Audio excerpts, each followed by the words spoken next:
రావట్లేదని ఆపేయమన్నారు. అంతే అంతే కదండీ! సార్. అదే. ఇవి ఉంటాయి. ఎక్కడైనా ఆ! ఇప్పుడు టీవీ ఛానల్స్‌లో అయినా ఇప్పుడు టీఆర్‌పీ రావట్లేదనుకోండి ఆపేయమంటారు. ఆపేయమంటారు. అది వేరే విషయం. హ్మ్. ఎందుకంటే అది బర్డెన్‌గా ఉండకూడదు. ఛానెల్‌కి అంతే. అంతే. డబ్బులొచ్చేటట్టు ఉండాలి గానీ బర్డెన్‌గా ఉండకూడదు కదా! బర్డెన్‌గా ఉండకూడదు. అవును. వాళ్ళే కంటిన్యూ చేయమన్నారు. ఓకే. ఓకే. ఎక్కడైతే ఓడిపోయామో అక్కడే గెలిచామని సో, ఒక చిన్న పెయిన్. సరే ఆ తర్వాత ఇంక వరుసగా ఎన్ని చేశారు? మావిడాకులు, మావిడాకులు 2 హ్మ్. సీజన్ 2 హ్మ్. పెళ్లివారమండి. హ్మ్. మధ్యలో అందరి బంధువేమైనా ఒకటి చేసి మధ్యలో ఆపేసానండి. ఆ అమ్మాయి కొంచెం ప్రెగ్నెంట్ తను. ఓకే. సో, కుదరట్లేదు తనకి. స్వాతి హుహుహు. భీమిరెడ్డికి కుదరట్లేదు తనకి. ఓకే. సో, ఇంక ఆపేయాల్సొచ్చింది. ఆహాహాహా! దాని ఓకే. తర్వాత పెళ్లివారమండి సీజన్ 1 చేశాను. ఆ! పెళ్లివారమండి కూడా అసలు హిట్ అని అసలేం తెలీదు. ఆ! మళ్ళీ కొత్త ఛానెల్ 90,000 సబ్‌స్క్రైబర్స్ హ్మ్. వస్తే 1,00,000, 2,00,000 వ్యూవర్‌షిప్ వస్తదనుకున్నాం. హ్మ్. కట్ చేస్తే అది 2,000,000 పైనొచ్చాయి. ఓహ్! 2,000,000 పైనండి. 2,000,000 యావరేజ్ 2,000,000 ఉన్నాయసలు. అబ్బా! అప్పుడు ఆ! ఓహో! ఇక్కడ కూడా మనల్ని రికగ్నైజ్ చేశారు. ఇక్కడ కూడా చూస్తున్నారు. ఫ్యామిలీ సబ్జెక్ట్ కనెక్టింగ్ పాయింట్ చెప్తే ఖచ్చితంగా చూస్తారు. అది ఎక్కడైనా చూస్తారన్న విషయం హ్మ్. అర్థమైంది. ఇప్పుడు ఫ్యామిలీ సబ్జెక్ట్ రాసినప్పుడు అంటే మీరు మీ స్నేహితుల అనుభవాలు గాని, ఇలాంటివేమైనా తీసుకుంటూ ఉంటారా? ఆ! ఎదురుగా కనబడిన వాళ్ళు ఏదో కథ చెప్తారు. అందులో ఒక హ్మ్. పాయింట్ దొరుకుతది. హ్మ్. రియల్ లైఫ్ నుంచి ఇన్‌స్పైర్ అయినవే సార్ అది. ఓకే. 'పెళ్లివారం మండిలో' ఆహ్, అతను పెళ్ళిళ్ళన్నీ అయిపోయి పెళ్లి కూతురు లేచిపోతా ఉంటారు. హ్మ్. అది ఒరిజినల్‌గా జరిగిన క్యారెక్టర్స్ అవి. ఆహా! నాకు ఎక్కడండి? నాకు అంటే తెలిసిన మీకు మీకు వ్యక్తికే తారసపడ్డ వ్యక్తి. నాకు తెలిసిన వ్యక్తి బాగా. ఓకే. పెళ్లి సెట్ అయ్యేది ఆ అమ్మాయి లేచిపోతా ఉంటది. పెళ్లి సెట్ అయ్యేది ఆ అమ్మాయి లేచిపోతా ఉంటది. అలా చాలా ప్రాబ్లమ్స్ ఫేస్ చేసాడు ఆ అబ్బాయి. హ్మ్. మంచి అమ్మాయిని పెళ్లి చేసుకున్నాడు ఇప్పుడు. అందుకే పోన్లెండి. లేచిపోయిందేమో ఆ అమ్మాయి. మంచి అమ్మాయిని చేసుకున్నాడు చివరికి. ఏది జరిగినా మన మంచికి అనుకోవడం. అంతే అంతే సార్. గదండీ! అంతే సార్. ఇప్పుడు ఫేట్.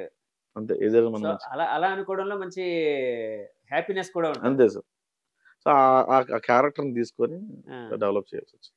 మీకు సరే ఇప్పుడు పెళ్లనే కాన్సెప్ట్‌ని పక్కన పెట్టి అవకాశాలనే దాన్ని అడాప్ట్ చేద్దాం. సో, అవకాశాలు వచ్చి జారిపోతూ, వచ్చి జారిపోతూ, వచ్చి జారిపోతూ ఇలాంటివేమైనా జరిగాయండి? అయ్య బాబోయ్! చాలా అయ్యాయండి. ఆ! అంటే కొన్ని సినిమాలకి ఘోస్ట్‌గా చేసాం సార్. ఓకే. చేసినప్పుడు ఓహ్, మనం ఘోస్ట్‌గా చేసేది 50,00,000 40,00,000 తీసుకోము కదా! 10,000 15,000 అవును. ఇచ్చేవాళ్ళు. అవును. అంతమించి సో, ఇవ్వరు కూడాను వాళ్ళు. అంతకుమించి అప్పుడేమి ఇచ్చేవాళ్ళు అవును. కాదు ఘోస్ట్‌కి. రాసినప్పుడు నా వె ఇంట్రెస్ట్ వెర్షన్ రాయి 10,000 ఇస్తామంటారు. నేను 5, 6 వర్షన్‌లు రాసేవాడిని. 5, 6 వెర్షన్‌లు ఓకే. 5, 6 వర్షన్‌లకి 5,000 ఇచ్చేవాళ్ళు. ఆ! వెర్షన్‌కో రూ. 1000 ఇచ్చేవాళ్ళు. ఓకే. అంటే నేను డబ్బులకి రాసేవాడిని కాదు. డబ్బులు అడిగేవాడిని కాదు. హ్మ్. క్యారెక్టర్ కోసం రాసేవాడిని. ఒక క్యారెక్టర్ పడద్ది. ఓకే. లాస్ట్ మినిట్‌లో పెద్ద యాక్టర్‌తో ఎళ్ళిపోయేవాళ్ళు. కొంచెం హుహు. పెద్ద కమెడియన్‌తో లేకపోతే నోన్ కమెడియన్‌తో ఎళ్ళిపోయేవాళ్ళు. ఆహా! నేను కొంచెం బాధపడకమ్మా పార్టీ చేసుకొని 5,000 ఇచ్చేవాళ్ళు. నేను హ్మ్. ఫ్రీగా రాసేవాడిని. ఒక 5,000, 10,000 చేతిలో పెట్టేవాళ్ళు. హ్మ్. అలా చాలా జరిగాయి సార్. అంటే అక్కడికెళ్ళి ఆడిషన్ చేసి అలా కాదు గానీ, కష్టాన్ని తీసుకొని బయటకి హ్మ్. పంపిస్తారు. హ్మ్. చాలా దగ్గరలు జరిగాయి. ఓకే. అందులో సరే ఇలాంటివన్నీ జరిగాయి గదా! ఏది జరిగినా మన మంచికి అనుకునే స్టేజ్ ఎప్పుడొచ్చింది మీకు? సార్ మాకు మావిడాకులు చాలా ఇచ్చింది సార్. హ్మ్. ఎంత ఇచ్చిందంటే ఇప్పుడు సింగిల్ కార్డ్ రైటర్‌ని అవుతున్నాను. ఓకే. సింగిల్ కార్డ్ నేనే 4, 5 సినిమాలు రాస్తున్నా. పెద్ద సినిమాలు రాస్తున్నా. ఓహ్! 4, 5 పెద్ద సినిమాలు. పెద్ద సినిమాలు రాస్తున్నా. ఓహ్! సూపర్. సింగిల్ కార్డ్ రాస్తున్నా. కొన్ని కొన్ని సినిమాలకి నేను కొన్ని కామెడీ వెర్షన్ అది హెల్ప్ చేయడం జరుగుతుంది. ఆ! నా వెర్షన్ నేను ఇస్తున్నా. వాళ్ళు పెట్టుకుంటుంటే వాళ్ళ ఇష్టం. ఓకే. పేమెంట్ బావుంది. మంచి పేమెంట్ ఇస్తున్నారు. ఓహ్! 10, 15,000 మరి తక్కువ కాదు గానీ పర్లేదు మంచి పేమెంట్ వస్తుంది. హ్మ్. సో, ఇవన్నీ మావిడాకులు ఇచ్చింది సార్ నాకు. అంతకుముందు నాకు అంత లేదు సార్ అసలు. ఓకే. రికగ్నైజేషన్ యూట్యూబ్‌లో వచ్చిన తర్వాతే ఇదంతా మొదలైంది. అంతకుముందు లేదు. హ్మ్. నాకప్పుడు అర్థమైంది. ఎంత ఆడిషన్‌లకెళ్ళినా, ఎన్ని కష్టాలు పడినా వాడికి ఏదో చాలా పెద్ద సపోర్ట్ లేకపోతే యాక్చువల్‌గా మీరు చేసింది చాలా మంచి మూవ్ అండి. అంటే ఇప్పుడు అవకాశాల కోసం తిరుగుతూ ప్రతి ఆఫీస్‌కెళ్ళి లేకపోతే ఫోటోలు లేకపోతే వాట్సాప్‌లో షేర్ చేసి, ప్రొఫైల్ షేర్ చేసి, పోర్ట్‌ఫోలియో షేర్ చేసి నాకు అవకాశాలు ఇవ్వండి అనే దానికంటే కూడా మీకంటూ మీకు ఒక ఐడెంటిటీ క్రియేట్ చేసుకునే విధంగా ఒక ఒక ఫార్మాట్‌లో ఒక ఈ వీడియో తీసి బయటికి అవును సార్. జనాల్లోకి వదలడం అనేది చాలా మంచి మూవ్. కానీ అందరిలోకి ఎళ్తదో లేదని మళ్ళీ క్వెషన్ మార్క్ అది. హ్మ్. వీడియో పెట్టేస్తాం గానీ అది వైరల్ అవ్వాలి కదా! హ్మ్. వైరల్ అయిన తర్వాత మనకు ఎక్స్‌పోజర్ వస్తది. హ్మ్. అలా సినిమా వాళ్ళు ఈ 'మావిడాకులు' గాని, లేకపోతే ఇంకా 'మావిడాకులు 2' గాని, లేకపోతే ఇంకా 'అందరి బంధువయ్య' తర్వాత ఇంకోటేంటంటే పెళ్లివారమండి. 'పెళ్లివారం' అండి. ఇలాంటివి ఏమైనా చూసినప్పుడు ఎవరైనా సినిమా వాళ్ళు ఎవరైనా మీకు కాల్ చేసి, లేకపోతే ఎక్కడైనా కలిసినప్పుడు చాలా ఏంటంటే ఎవరితో ఎవరు అలా మీకు కాల్ చేసి లేకపోతే చాలా కలిసి పెద్దవాళ్ళు ఫోను చేశారు. ఆహా! ఎవరు? మారుతి గారు ఆ! పిలిపించారు నన్ను. ఓకే. వాళ్ళ సూపర్. వైఫ్, వాళ్ళ ఫ్యామిలీ అంతా చూస్తారని. ఆ!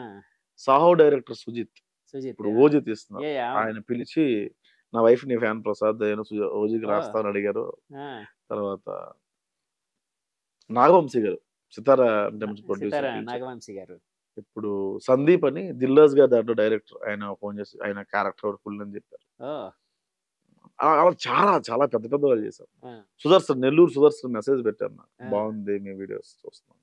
హ్మ్. అలా తను చాలా యూట్యూబ్ నుంచే సక్సెస్ తను అయ్యాడు గదా! యూట్యూబ్ అవును. నుంచే సక్సెస్ అయ్యాడు. అలా ఆ! చాలా మంది ఫోన్ చేశారు. హ్మ్. పెద్ద పెద్ద ఫోన్ కాల్స్ వచ్చాయి. ఓహ్!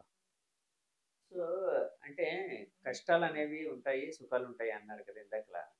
అంటే మీరు మర్చిపోలేని అనుభవం ఏదైనా ఇండస్ట్రీకొచ్చిన తర్వాత మర్చిపోలేనిది అది హంటింగ్ కావచ్చు, లేకపోతే ఒక మెమరబుల్ ఒక పాజిటివ్ సైడ్ కావచ్చు ఏదైనా ఉందా అండి? అయ్య బాబోయ్! ఉందండి. 'గీత' అనే ఒక సినిమాకి హ్మ్. ఆ ప్రొడక్షన్ బాయ్ కూర్చొని తింటా ఉంటే తోసాడు అంతే. అది చాలా దారుణం అసలది. అంటే కాదు 'గీత' అనే సినిమాకి యాక్టర్‌గా వెళ్లారా మీరు? ఆ! యాక్టర్‌గా ఆ! వెళ్ళినప్పుడు బేసిక్‌గా యాక్టర్స్ అందరూ కూర్చొని తింటారు కదా! అవును. ఓకే. లంచ్ లంచ్ బ్రేక్‌లో తింటున్నారు. తింటా ఉంటే నాకు డైరెక్టర్ తెలుసు 'విశ్వ' గారని. ఓకే. కూర్చొని తింటా ఉంటే నాది కొంచెం అది లుంగీ కట్ బనియన్‌తో ఉంటది. ఆహా! కొంచెం కరెక్ట్. మసి మసిగా ఉంటది. ఓకే. తాగుబోతు క్యారెక్టర్. ఓకే. వాడు చాలా బూతులు అమ్మ అని తిడుతూ మెడ పట్టుకొని లేపి "నువ్వు అక్కడ కూర్చోవాలో తెలియదేంట్రా" అని లేపి తోసేసాడు. అంటే చాలా రూడ్ బిహేవియర్ అది. ఎందుకు ఎందుకు దోసాడు? ప్లేట్ పట్టుకొని పడిపోయాను. నేను జూనియర్ ఆర్టిస్ట్ అనుకున్నాను. ఓకే. Junior okay. ఆర్టిస్ట్ అని అలా బిహేవ్ చేయకూడదు అహా! కదా! అలా కాదు. మీరు ఆర్టిస్ట్‌లు సరే మన దాంట్లో ఇప్పుడు ఎంత కాదనుకున్నా సినిమా దాంట్లోనే ఈ రకమైన వర్గీకరణ అంతా ఆ! ఉంది. అంటే మనం ఉంది. ఎంత ఉంది. ఎంత కాదనుకున్నా కూడా. ఏవో కొన్ని సినిమాలు కొంతమంది నేను విన్నాను. 'పవన్ కళ్యాణ్' గారో ఎవరో అంటే నేను ఆయనతో వర్క్ చేయలేదు గానీ, ఆయన సెట్‌లో ఎప్పుడు వర్క్ చేయలేదు గానీ, ఆయన ఏం తింటారో అందరికి ఈవెన్ జూనియర్ ఆర్టిస్ట్‌లతో సహా, టెక్నీషియన్‌లతో సహా, అసిస్టెంట్‌లతో సహా అదే ఫుడ్ అందరికి ఉండాలని. ఇలా కొంతమంది ఉంటారు. కానీ ఇప్పుడు ఏ ఎవరు ఏ డైరెక్టర్ గాని, ఏ ప్రొడ్యూసర్ గాని అవతల వాళ్ళని అవమానించమని అనరు గానీ, వీళ్ళు మధ్యలో ఉండేవాళ్ళు కొన్ని కొన్ని సార్లు అలా ప్రవర్తిస్తూ అసలు ఉంటారు. ప్రొడక్షన్ వాళ్ళకి కూడా సెన్స్ ఉంటది. కానీ ఆ హ్మ్. అబ్బాయి ఎవరో కొత్తోడై ఉంటాడు ఆ! ఆ టైంలో. అలా అంటే తోయడంతో మీరు మామూలుగా ఆర్టిస్ట్‌లతో కలిసి కూర్చొని తింటున్నారా ఆ రోజు? నాకు తెలిసిన వాళ్ళు మాక్సిమం ఉన్నవాళ్ళు. ఓకే. అక్కడ ఆహా! నువ్వు జూనియర్ ఆర్టిస్ట్‌వి కాబట్టి ఇక్కడ తినకూడదు అన్నట్టు తోసాడా? ఆ! తోస్తే ఎందుకు? పడిపోయాను నేను. పడిపోయిన ఓహ్! తర్వాత వాడు అనుకోండి నా గెటప్ చూసి అనుకున్నాడు. ఓకే.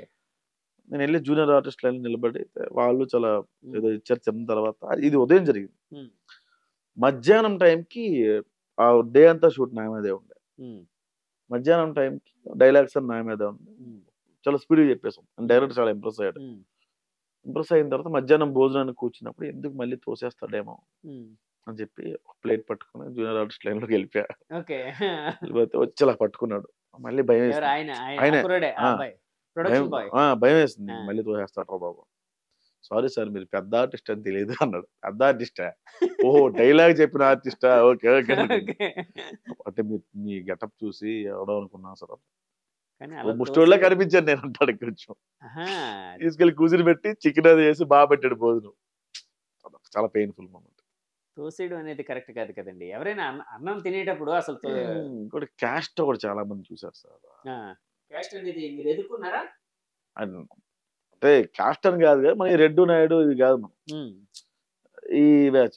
అయితే సర్లే ఒక సినిమా ఆల్‌మోస్ట్ ఫైనల్ అయిపోయిన తర్వాత ఆయన హ్మ్. బయటకొచ్చి, "ఓకే నాయుడు గారు" నాయుడు గారు. హ్మ్. "ఓకే రెడ్డి గారు కాదండి. ఓకే చౌదరి గారు కాదండి. కలుద్దాం సార్ రేపు అడ్వాన్స్ తీసుకుంటూ వచ్చాను." నెక్స్ట్ డే నుంచి కాల్‌లే. ఫస్ట్ డైరెక్షన్ ట్రయల్స్‌లో చాలా పెద్ద ప్రొడక్షన్ అది. చాలా పెద్ద ప్రొడక్షన్. ఓకే రెడ్డి గారు, ఓకే నాయుడు నాయుడు గారు, గారు, ఓకే చౌదరి గారు, ఓకే వర్మ గారు అన్నాడు. ఈ 4 మనం ఆ కాదని 4 తెలిసి, కాదని చెప్పగానే నమస్తే సార్ అన్నాడు. వెళ్ళిపోమన్నాడు. అబ్బా! రీకాల్ లేదు. అప్పుడు అర్థమైంది నాకు. ఓహో! ఆ! ఇక్కడ ఉంది. చదువుకోలేదు ఈళ్ళింకా. లక్కీగా పెద్ద పెద్ద ప్రొడ్యూసర్‌లే. ఇది ఎంత కాలం క్రితం అండి? 6 6, 7 ఇయర్స్ 6 5, 6 కానీ 6 కానీ ఇయర్స్. ఇప్పుడుండే ఇండస్ట్రీలో సరే కాస్ట్ అనేది సరే చాలా ఇప్పుడు రాజకీయాల్లో కాస్ట్ బేస్డ్ రాజకీయాలు జరుగుతున్నాయి. అంటే సౌత్‌ని ఎక్కువ జరుగుతూ ఉంటాయి. అలాంటివన్నీ పక్కన పెట్టేయండి. అంటే కాస్ట్ అనేది యాక్చువల్‌గా ఒక ప్రముఖ పాత్ర ప్రతి దాంట్లో కూడాన. అవును. ఉంది. కానీ సినిమా ఫీల్డ్‌లో కూడా ఎందుకంటే సినిమా ఫీల్డ్ అనేది ఇప్పుడు ఈ క్యాస్ట్, ఆ క్యాస్ట్ అని కాదు. అంటే ఫ్రాంక్‌గా చెప్తే వాడి వలన ఒక డైరెక్టర్‌ని పెట్టుకునేటప్పుడు ఆ డైరెక్టర్ వలన డబ్బులు తేగలుగుతాడు లేదా? ఆ డైరెక్టరు సినిమాని తీయగలుగుతాడు లేదా? అన్నదే చూస్తూ ఉంటారు కదా!